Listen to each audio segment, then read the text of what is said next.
আজকে আমরা class 10-এর রায়মার্টিনের school 20 এটা আমরা করব মহিষাদল রাজ হাই স্কুল। এই স্কুলের প্রশ্নগুলো করব। একের দাগেরটা দেখো, একের দাগের লেখা আছে কি সঠিক উত্তরটি নির্বাচন করো। প্রথমে একের দাগের একেরটা দেখো, এ টাকার বি মাসের সুদ সি টাকা হলে বার্ষিক সুদের হার কত? তাহলে দেখে নাও,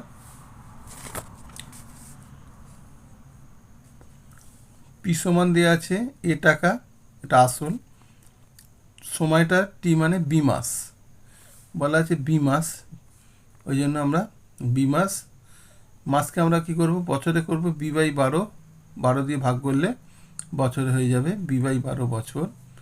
আর সুদটা দেওয়া আছে আই সমান সি টাকা, দেখো সিটা সি টাকা, তাহলে আই সমান সি টাকা, তাহলে আই সমান কি আমরা জানি পিআরটি বাই 100, তাহলে আয়ের জায়গায় আমরা সি লিখলাম, পি এর জায়গায় আমরা এ লিখলাম, আর এর জায়গায় আমরা আর ই বসিয়ে দিলাম, আর বি টি এর জায়গায় বি বাই 12 ইন্টু 100। এখান থেকে আমরা ক্যালকুলেশন করে আর এর মান বার করলাম। দেখো আর এর মান হচ্ছে 1200 সি বাই বি, সঠিক উত্তরটা হচ্ছে বি এরটা, এই যে এটা হচ্ছে সঠিক উত্তর। এরপরে দেখো দুইয়েরটা, যদি 2 বছরের মূলধন ও সমূল চক্রবৃদ্ধির অনুপাত 16:25 হয় তবে বার্ষিক চক্রবৃদ্ধির সুদের হার কত? দেখে নাও, আমরা এখানে দুইয়ের দাগে মূলধনটা আমরা ধরে নিয়েছি পি টাকা, তাহলে সমূল চক্রবৃদ্ধির সূত্র কি জানি, P into 1 plus R by 100। এখানে 2 বছরের যেহেতু বলেছে, বলেই দিয়েছে, দেখে নাও 2 বছর, এই যে দেখো 2 বছরের, সেই জন্য আমরা 2 লিখে দিয়েছি। এই তাহলে আসল আর সমূল চক্রবৃদ্ধির অনুপাত কত না 16:25 বলেই দেওয়া আছে, এই যে বলে দেওয়া আছে আসল ও সমূল চক্রবৃদ্ধির অনুপাত, এই যে আসলে সমূল চক্রবৃদ্ধি 16:25, আমরা পি বাই সমূল চক্রবৃদ্ধি P into 1 plus R by 100 whole to the power whole to the power 2 সমান 16:25। এখান থেকে আমরা পি এ কেটে দিলাম, 1 by 1 plus R by 100 whole to the power 2 সমান 16:25। এখান থেকে আমরা কি করলাম, এই পুরোটাকে উল্টে দিলাম, মানে এইটা লব বাই হর, বা লব বাই হর, হরটাকে লবে নিয়ে গেলাম আর লবটাকে হরে নিয়ে এলাম। দেখো এখানেও ঠিক একইভাবে উল্টে দিয়েছি, দেওয়ার পর 1 বাই 1 প্লাস আর বাই 100 সমান 25/16 রুট ওভার সমান 5/4 হচ্ছে। এখান থেকে আর বাই 100 সমান 5/4 মাইনাস 1, এপাশে নিয়ে এলাম সমান 1/4, তাহলে 4r সমান 100, আর সমান 100/4 সমান হচ্ছে 25। তাহলে আমার আর এর মান কত বেরোলো 25%, তাহলে সুদের হার বেরোলো কত 25%। ডি এর উত্তরটা হচ্ছে, দেখে নাও এই যে ডি এর উত্তরটা। এরপর 3 নম্বর দেখে দাও, ax² plus bx plus c equals to 0 where A not equal to 0 সমীকরণের বীজদ্বয় বাস্তব এবং অসমান হলে b² মাইনাস 4ac সমান কত হবে? এটা আমরা পড়েছি, যদি বীজদ্বয় বাস্তব আর অসমান হয় তখন এই সমীকরণের কি হবে না b² minus 4ac greater than 0 হবে। এর উত্তরটা হবে, এই যে এটা এর উত্তরটা হবে, ঠিক আছে। তবু আমি বলছি এই যে সমীকরণে দেখো বীজদ্বয় বাস্তব আর অসমান হলে আমার b² minus 4ac greater than 0, এর উত্তরটা হচ্ছে। এরপর চারেরটা দেখো, a plus B equals to √12 এবং a minus B equals to √6 হলে এ বির মান কত হবে? দেখে নাও, A plus B equal to √12 আর A minus B equal to √6। তাহলে আমরা 4ab সূত্র কি জানি, 4ab সূত্রে জানি এ প্লাস বি এর হোল স্কোয়ার মাইনাস এ মাইনাস বি এর হোল স্কোয়ার। ঠিক আছে, তাহলে এ প্লাস বি এর হোল স্কোয়ারের মান এখানে বস করে দিলাম, আর এ মাইনাস বি এর মান এখানে বস করে দিলাম। তাহলে কত হচ্ছে 12 মাইনাস 6। ঠিক আছে, তাহলে এ বি সমান কত হচ্ছে 6/4, তাই না? কাটাকাটি করলাম, এলো কত 3/2। সি এর দাগের উত্তরটা হচ্ছে সঠিক উত্তর। ঠিক আছে, এরপর দেখো 5 নম্বরে ও কেন্দ্রীয় বৃত্তের 10 সেন্টিমিটার ও 24 সেন্টিমিটার দৈর্ঘ্যের দুটি সমান্তরাল জ্যা পিকিউ ও এসটি পিকিউ ও এসটি কেন্দ্রের বিপরীত পাশে অবস্থিত। যদি পিকিউ ও এসটি জ্যা এর মধ্যে দূরত্ব 17 সেন্টিমিটার হয়, তবে বৃত্তের ব্যাসার্ধ কত হবে? দেখে নাও, এখানে যে পিকিউ জ্যা আর এটা হচ্ছে এসটি জ্যা। ঠিক আছে, এদের মধ্যে এই পিকিউ জ্যায়ের দৈর্ঘ্য হচ্ছে 10 সেন্টিমিটার, আর আর এই এসটি জ্যায়ের দৈর্ঘ্য হচ্ছে 24 সেন্টিমিটার। এবার প্রথমেই লক্ষ্য করো যে এই দুটোর মধ্যে দূরত্ব তো 17 সেন্টিমিটার দেওয়া আছে, তাহলে জ্যা দুটোর মধ্যে দূরত্ব কত দেওয়া আছে 17 সেন্টিমিটার। তাহলে এই যে এই জ্যাটার এই যে সে কী বলবো, এটাকে হচ্ছে কেন্দ্রবিন্দু, বৃত্তের কেন্দ্রবিন্দু থেকে এই বৃত্তের জ্যায়ের উপর তুমি লম্ব টানছো, এটা লম্ব দূরত্ব, এখান থেকে টোটাল এটাই লম্ব দূরত্ব, এর উপর লম্ব আবার এর উপর লম্ব। আমরা পড়েছি এই লম্বটা কি করে, এই জ্যাটাকে দুটো ভাগে ভাগ করে যায়, মানে 10 সেন্টিমিটার থাকলে এটা 5 এটা 5, মানে সমদ্বিখণ্ডিত করে। এটাও তেমনি, এটা 24 সেন্টিমিটার আছে এসটি জ্যায়ের, তাহলে এটা কত হচ্ছে, এটা 12 এটা 12, সমদ্বিখণ্ডিত করে দিয়েছে 24/2 মানে 12। এখন এই যে এইটা আবার যোগ করে দেওয়া হয়েছে। ঠিক আছে, এই যে এটা যোগ, পিও যোগ করা হয়েছে, আর এদিকে এসও যোগ করা হয়েছে। এই দুটো কি, এই দুটো হচ্ছে বৃত্তের ব্যাসার্ধ। আমি ব্যাসার্ধটা আর ধরে নিয়েছি সুবিধার জন্য। আর আচ্ছা, পুরো দৈর্ঘ্যটা কত দেওয়া আছে 17, তাহলে আমার এইখান থেকে এইখান পর্যন্ত দূরত্ব ধরেছি এক্স, তাহলে এখান থেকে এইখান পর্যন্ত দূরত্ব কত হবে 17 মাইনাস এক্স। পুরোটা যদি 17 হয়, এতটা যদি এক্স হয়, তাহলে এতটা হবে 17 মাইনাস এক্স। তাহলে দেখো এটা একটা সমকোণী ত্রিভুজ, সমকোণী ত্রিভুজের আর স্কোয়ার সমান কি না, অতিভুজ স্কোয়ার ভূমি স্কোয়ার প্লাস লম্ব স্কোয়ার। দেখো আর স্কোয়ার সমান 5 স্কোয়ার প্লাস এক্স স্কোয়ার, এটা 1 নম্বর সমীকরণ। ঠিক আছে, এরপর দেখো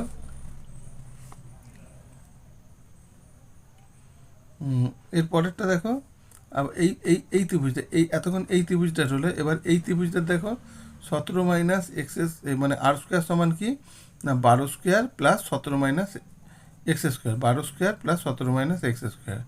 এই যে এটা হচ্ছে 2 নম্বর সমীকরণ দিলাম। তাহলে আর স্কোয়ার সমান এইটা আর আর স্কোয়ার সমান এইটা, তাহলে এই দুটো তাহলে এইটা থেকে 1 নম্বর আর 2 নম্বর থেকে এই দুটো আবার সমান হয়ে যাচ্ছে। 5 প্লাস এক্স স্কোয়ার সমান 12 square plus 17 minus x, 12 square 17 minus x এর হোল স্কোয়ার। তাহলে এটা কাটাকাটি করলাম, 25 প্লাস এক্স স্কোয়ার, এটা ভেঙে দিলাম A square minus 2ab plus B square দিয়ে এক্স স্কোয়ার কেটে দিলাম। এখানে হলো 34 এক্স সমান, এটা বের হলো। তাহলে দেখো 34 এক্স সমান তোমার হচ্ছে 408, এক্স সমান কত বেরোচ্ছে 12।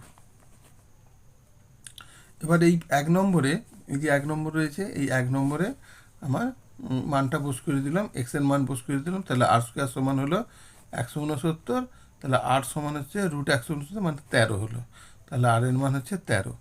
এটা হচ্ছে বি এর উত্তরটা, ব্যাসার্ধ তাহলে কত হলো 13। এটা আমার মিলছে, দেখো বি এর উত্তরটা মিলছে এখানে এইটা। এরপর দেখো আর ব্যাসার্ধের দুটো সমান বৃত্ত পরস্পরকে এমনভাবে ছেদ করে যে প্রত্যেকটি বৃত্ত অন্যটির কেন্দ্র দিয়ে যায়, এদের সাধারণ জ্যায়ের দৈর্ঘ্য বার করতে বলেছে। এখানে দেখো দুটো বৃত্ত দিয়েছে, দুটো বৃত্ত বলছে কি পরস্পরকে এমনভাবে ছেদ করে যে প্রত্যেকটি বৃত্ত অন্য বৃত্তর কেন্দ্র দিয়ে যায়। প্রথম এই ধরো এই বৃত্তটা, প্রথম বৃত্তটা এইটা, এ কি করছে দ্বিতীয় বৃত্তের কেন্দ্র দিয়ে যাচ্ছে। দেখো এটা দ্বিতীয় বৃত্ত, তার কেন্দ্র এইটা, এই দ্বিতীয় বৃত্তের কেন্দ্র দিয়ে যাচ্ছে। আবার এই দ্বিতীয় বৃত্তটা আবার প্রথম বৃত্তের কেন্দ্র দিয়ে যাচ্ছে। ঠিক আছে, কেন্দ্র দিয়ে যায়। এবার বলছে তাহলে এদের মধ্যে যে সাধারণ জ্যাটা তৈরি হয়েছে, সাধারণ জ্যা কোনটা? এবি। এই এবি জ্যায়ের দৈর্ঘ্য বার করতে বলছে। কিভাবে বার করব দেখো, তাহলে আমরা এই যে এইটা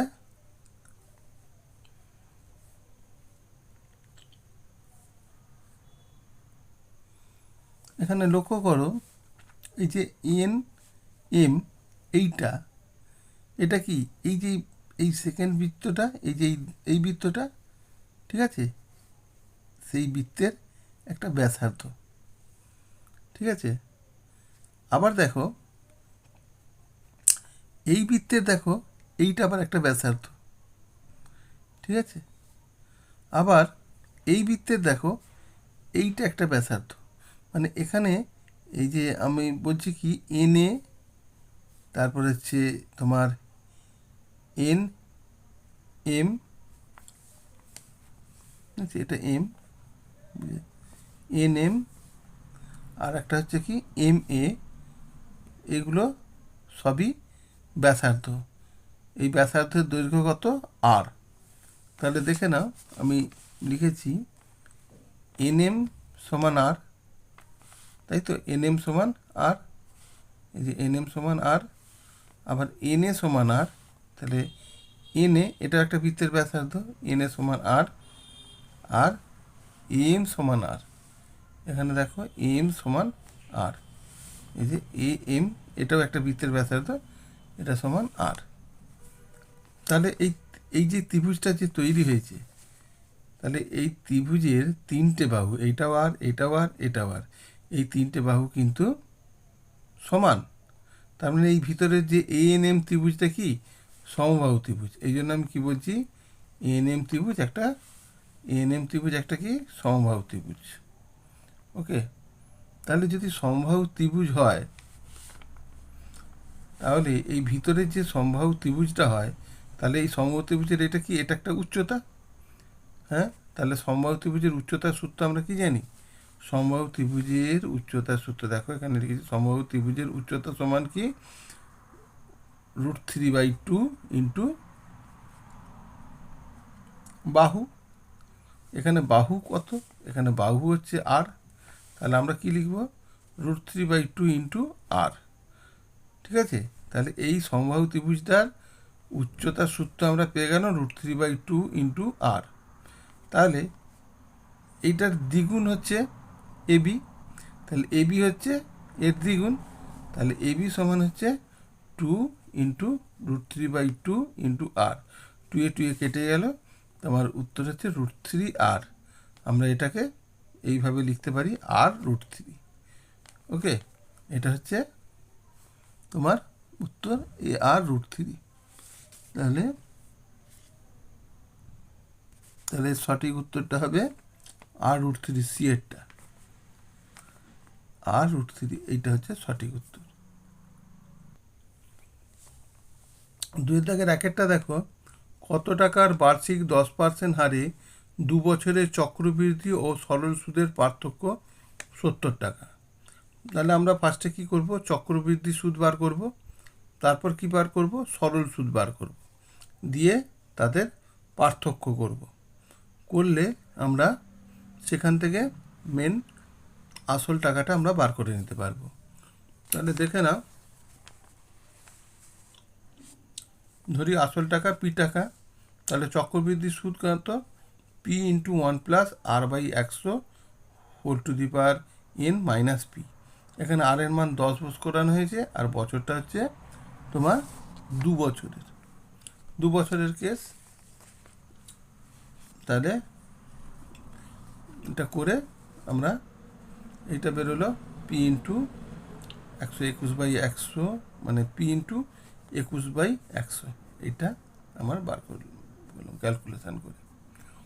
এরপর আমরা সরল সুদ বার করব।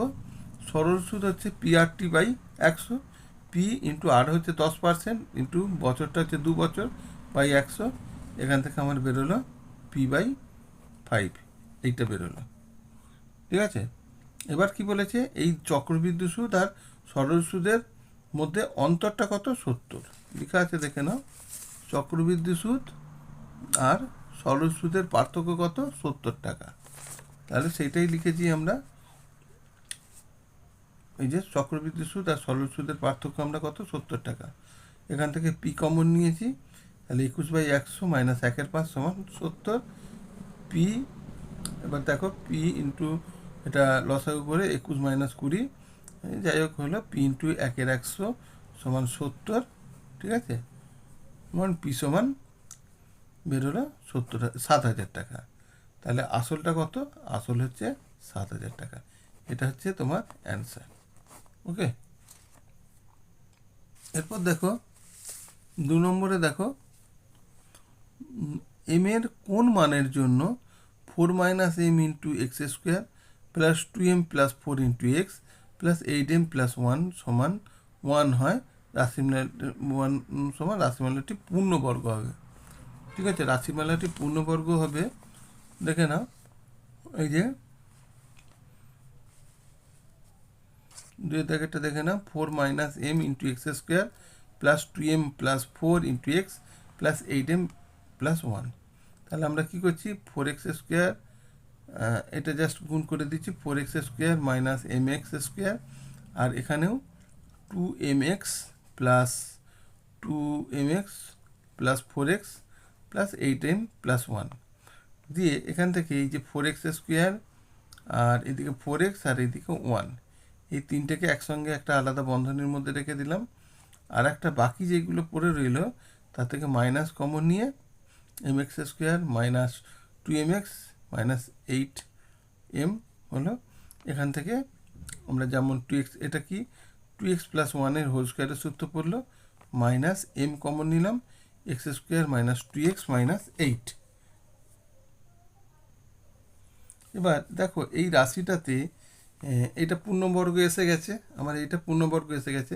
তাহলে এই রাশিটা পূর্ণবর্গ হবে যখন এই পুরো রাশিটা তোমার 0 হয়ে যাবে, তাই তো। এই রাশিটা পূর্ণবর্গ হতে গেলে মানে এই যে পুরো এই রাশিটা, এটা যদি পূর্ণবর্গ হতে হয় মানে 2x প্লাস 1-এর হোল স্কোয়ারের ফর্ম হতে হয়, তাহলে এই যে পুরো রাশি এই বাইরের রাশিটা এটা 0 হতে হবে। সেই জন্য আমরা পুরোটা 0 ধরে নিয়েছি। দেখো m into X square minus 2x minus 8 সমান 0। এখান থেকে কি m এর মান কত হচ্ছে? 0। ওই জন্য বলেছিল যে তোমাকে প্রশ্নটাই দিয়েছে যে m এর মান কত হলে রাশিটি একটি m এর কোন মানের জন্য এই রাশিটা একটি পূর্ণবর্গ হবে। তাহলে m এর মান যদি 0 হয়, তাহলে রাশিটি একটি পূর্ণবর্গ হবে। এটা হচ্ছে এর অ্যান্সার। এরপর দেখো 3 নম্বরেরটা দেখো, ও কেন্দ্রীয় বৃত্তের ভেতর পি যে কোনো একটি বিন্দু, বৃত্তের ব্যাসার্ধের দৈর্ঘ্য 5 সেন্টিমিটার ও ওপি 3 সেন্টিমিটার হলে পি বিন্দুগামী জ্যাটির দৈর্ঘ্য ন্যূনতম তা নির্ণয় করো। এখানে দেখো ও কেন্দ্রীয় বৃত্তের ভিতর পি যে কোনো একটা বিন্দু, এই যে ও কেন্দ্রীয় বৃত্ত একটা, তার মধ্যে পি যে কোনো একটি বিন্দু, একটা বিন্দু নেওয়া হয়েছে। এরপর বলেছে এই বৃত্তের ব্যাসার্ধের দৈর্ঘ্য 5 সেন্টিমিটার, এইটা বৃত্তের ব্যাসার্ধ, এর দৈর্ঘ্য 5 সেন্টিমিটার, আর ওপি হচ্ছে 3 সেন্টিমিটার, ওপি 3 সেন্টিমিটার হলে পি বিন্দুগামী জ্যাটির দৈর্ঘ্য ন্যূনতম তা নির্ণয় করে। তাহলে পি বিন্দুগামী জ্যা কোনটা? এবি, ঠিক আছে। এবার এখানে একটা বলেছে, দেখে নাও, ন্যূনতম দৈর্ঘ্য, জ্যাটির ন্যূনতম দৈর্ঘ্য নির্ণয় করো। এখানে যে বলেছে না, যেহেতু পি বিন্দুগামী জ্যাটির ন্যূনতম দৈর্ঘ্য হতে হবে, তাই কি হয়, এখান দিয়ে তুমি যত মানে টানো না কেন, লম্ব দূরত্ব টানো না কেন, এই লম্ব দূরত্ব এই যে এইখান থেকে ও বিন্দু থেকে তুমি এই এবি জ্যায়ের উপর যাই টানো না কেন সবই বড় হয়ে যাচ্ছে, সব থেকে ছোট হচ্ছে ওপি। তার মানে এই এবি জ্যায়ের উপর ওপি হচ্ছে যে দাঁড়াচ্ছে, মানে দণ্ডায়মান, সেটা লম্বভাবে দাঁড়িয়ে থাকবে। তার মানে এই কোণটা হবে 90 ডিগ্রি, ঠিক আছে।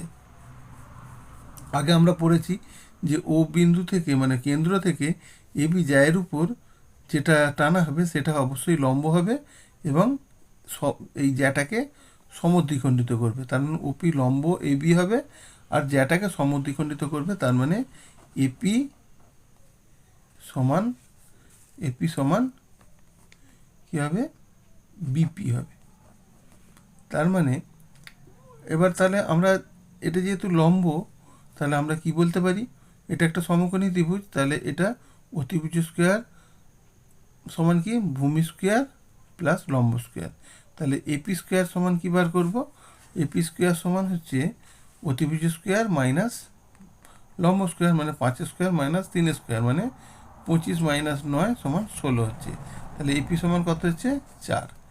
এই যে এপি সমান বিপি সমান কত হলো, তাহলে এপি মান 4 বেরিয়ে গেল, তাহলে এটাও কিন্তু 4 হয়ে যাবে। তাহলে এপি সমান বিপি সমান 4 হলো। তাহলে এবি সমান কত হবে, এবি সমান হবে, দেখে না, এই যে এবি সমান হচ্ছে কত, 4 + 4 সমান 8 সেন্টিমিটার। এটা হচ্ছে অ্যান্সার হবে। ওকে, এরপর দেখো 4-এরটা, ও কেন্দ্রীয় বৃত্তের PQRS একটি বৃত্তস্থ চতুর্ভুজ। PQR 100 ডিগ্রি হলে PSR ও PQR এর মান নির্ণয় করো। এখানে দেখো, এই যে ও কেন্দ্রীয় বৃত্ত, তার মধ্যে একটা বৃত্তস্থ চতুর্ভুজ কি, PQRS, এটা একটা বৃত্তস্থ চতুর্ভুজ। তার মধ্যে দেওয়া আছে কি, POR, এই যে POR 100 ডিগ্রি, এই মানটা দেওয়া আছে। POR এর মান কত দেওয়া আছে, 100 ডিগ্রি দেওয়া আছে। ঠিক আছে, তাহলে এইটা যদি 100 ডিগ্রি হয়, তারপর বলছে পিএসআর এর মান কত, এই যে পিএসআর এর মান কত হবে, আর একটা কি বলেছে, PQR এর মান কত, এই যে PQR এর মান কত, এইটার মান কত। তাহলে আচ্ছা দেখে নাও তো, এটা তো কি, এটা হচ্ছে কেন্দ্রস্থ কোণ, এটা কি বৃত্তস্থ কোণ। তাহলে আমরা কি জানি, কেন্দ্রস্থ কোণ বৃত্তস্থ কোণের দ্বিগুণ। তাহলে বৃত্তস্থ কোণ কী হবে, কেন্দ্রস্থ কোণের অর্ধেক। তাহলে আমরা এখান থেকে লিখা, যে কেন্দ্রস্থ কোণ বৃত্তস্থ কোণের যেহেতু দ্বিগুণ, তাহলে আমরা PQR সমান 2 গুণিত PSR, এখান থেকে PSR এর মান বার করতে বলেছে। এই যে PSR এর মান বার করতে হচ্ছে, PSR সমান POR/2, তার মানে 100/2 সমান 50 ডিগ্রি। তাহলে এইটা একটা অ্যান্সার বেরিয়ে গেল। এরপর বলেছে তাহলে PSR কত হলো, এই যে PSRটা হলো কত আমার, 50 ডিগ্রি। ঠিক আছে, PSR হয়ে গেল 50 ডিগ্রি। তাহলে একটা বৃত্তস্থ চতুর্ভুজের আবার বিপরীত কোণগুলোর সমষ্টি কত, 180 ডিগ্রি। তাহলে এইটা যদি 50 ডিগ্রি হয়, তাহলে এইটা অটোমেটিক্যালি তুমি বলে দিতে পারবে কত। সেই জন্য দেখে নাও, তাহলে আমরা কি লিখব, যে PSR, এই যে PSR প্লাস এইটা প্লাস PQR সমান 180 ডিগ্রি। এ দেখো, তাহলে PSR এর মান কত দেওয়া আছে, 50 ডিগ্রি বার করেছি, আর PQR এর মান বার করতে হবে। তাহলে PQR সমান কত, 180 মাইনাস 50 সমান কত হচ্ছে, 130 ডিগ্রি। এটা একটা অ্যান্সার। এরপর দেখো 5-এরটা, একটি আয়ত ঘনকার ঘরের দৈর্ঘ্য, প্রস্থ, উচ্চতা যথাক্রমে এ দেওয়া আছে একক, প্রস্থ দেওয়া আছে বি একক, আর উচ্চতা দেওয়া আছে সি একক। তাহলে যদি A + B + C সমান 25 হয় এবং AB + BC + CA সমান 252 বর্গ একক হয়, তবে ওই ঘরে বৃহত্তম রডটি যে রাখা যাবে তার দৈর্ঘ্য। আচ্ছা, একটা আয়তঘনকার ঘরের মধ্যে যে বৃহত্তম রডটা রাখা যাবে, সেটা কিভাবে রাখতে হবে, সেটা আমাকে রাখতে হবে কর্ণ বরাবর। হ্যাঁ, আয়তঘনকার ঘরে যে বৃহত্তম রডটা রাখতে হবে, সেটা কর্ণ বরাবর রাখতে হবে। তাহলে দেখো, আমরা আয়তঘনের কর্ণের সূত্র আমরা কি জানি, আয়তঘনের কর্ণের সূত্র জানি, √A² + B² + C²। দেখে না, বৃহতাকার, এই যে ওই জন্য বলছি বৃহতাকার রডটি কর্ণ বরাবর রাখতে হবে। ঠিক আছে, তাহলে কর্ণের দৈর্ঘ্য আমরা কিভাবে বার করি, কর্ণের দৈর্ঘ্য সমান কি, √A² + B² + C²। তাহলে আমাকে A² + B² + C² এর মান বার করতে হবে। আমরা জানি দেখো একটা বীজগণিতের আমরা সূত্র জানি, A plus B plus C এর হোল স্কোয়ার সমান কি, A square plus B square plus C square plus 2 into A B plus B C plus C A. তাহলে এখানে এর মান তো দেওয়াই আছে, A plus B plus C এর মান তো তোমার বইয়ে দেওয়া আছে 25 স্কোয়ার, 25 দেওয়া আছে, তাহলে 25 স্কোয়ার সমান এটা A square plus B square plus C square plus 2 into A B plus B C plus C এর মানও দেওয়া আছে 252। ঠিক আছে, তাহলে এখানে মান বসিয়ে দিলাম, বসিয়ে আমরা A square plus B square plus C স্কোয়ারের মান পেয়ে গেলাম 121। ওকে, এই মানটা পাওয়া গেল 121। এবার এখানে আমরা মানটা বস করে দাও, রুট ওভার 121। 121 মানে কত, এটা হচ্ছে 11 একক, 11। তাহলে কর্ণের দৈর্ঘ্য কত, 11 একক, এটা হচ্ছে আমার অ্যান্সার।